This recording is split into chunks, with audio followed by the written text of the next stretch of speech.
যেখানে অনেকগুলো দেশ ডাক্তার জাকির নায়েককে নাগরিকত্ব দেওয়ার জন্য অপেক্ষা করে বসে রয়েছে, সেখানে আমার দেশে মেরুদণ্ডহীন উপদেষ্টারা বলে সে নাকি খারাপ, সে নাকি সন্ত্রাসী। ভারত থেকে চিঠি পাঠিয়েছিল, সে নাকি সন্ত্রাসী এবং তাকে ভারতে পাঠানো দাবি জানিয়েছে ভারত থেকে। এখন বাংলাদেশের যে স্বরাষ্ট্র উপদেষ্টারা আছে তারা বলতেছে ডাক্তার জাকির নায়েক বাংলাদেশে আসবো, সে তারা নাকি জানেই না। ভারতের কথা শুনে আপনারা তো ফালান কেন? যদি ভারত ভালো হয় তাহলে ভারতের শেখ হাসিনা আছে, তাকে বাংলাদেশ ফেরত নিয়ে আসেন।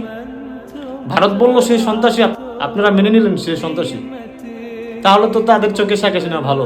তাহলে শেখ হাসিনাকে কেন আপনারা অপরাধী বলেন? শেখ হাসিনা তাহলে ভালো, কারণ ভারত বলতেছে জাকির নায়েক সন্ত্রাসী, তার মানে আবার ভারতই বলতেছে শেখ হাসিনা ভালো। তার মানে আপনারা বলতে চাইতেছেন যে শেখ হাসিনা ভালো ছিল। আর আপনাদের উপদেশটা কোন পাড়ারা বানাইছে? আপনারা ভুলে যান না, আপনারা বাংলাদেশের বিপ্লবের উপরে আপনারা টিকে আছেন। আপনাদের বাংলাদেশে কোনো নামগন্ধ ছিল না, আজকে উড়ে এসে জুড়ে বসেছেন। আর ভালো ভালো আলেমুল আমাদেরকে আপনারা সন্ত্রাসী বানাচ্ছেন, তাদের নিয়ে ছিনিমিনি খেলছেন। এর পরিণাম ভালো হবে না, বলে দিচ্ছি। ডাক্তার জাকির নায়েক বাংলাদেশে আসবেই, যদি আপনারা কোনো বাধা সৃষ্টি করেন সেটার প্রতিরোধ করা হবে ইনশাল্লাহ। ডাক্তার জাকির নায়েক আসবেই আসবে।